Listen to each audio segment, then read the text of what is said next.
Marak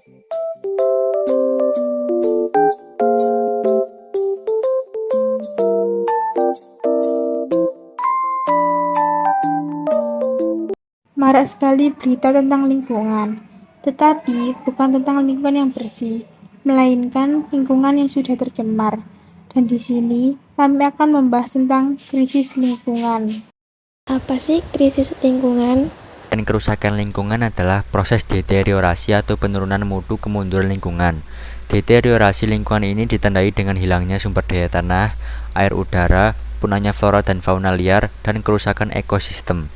Kerusakan lingkungan hidup akan mengakibatkan suatu perubahan sifat-sifat dari unsur lingkungan yang berakibat peran dan arti penting lingkungan hidup bagi kehidupan menjadi terganggu, bahkan tidak berfungsi lagi.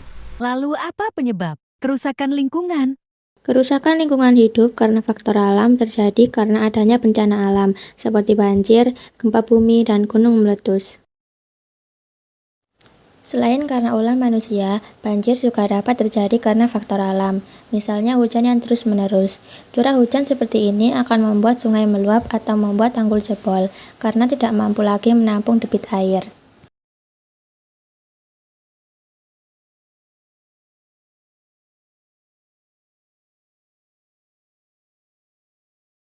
Yang kedua, gempa bumi terjadi karena adanya pergerakan lempeng bumi atau aktivitas gunung berapi.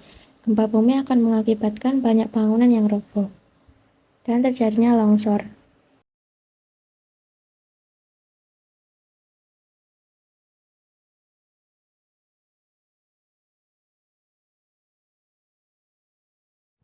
Yang ketiga adalah gunung berapi meletus. Saat meletus, gunung berapi akan mengeluarkan abu vulkanik, lahar, lava, uap panas, dan material lainnya yang dapat merusak lingkungan.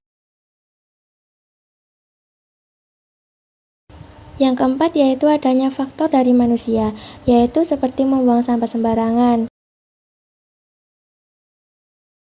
membuang limbah industri sembarangan,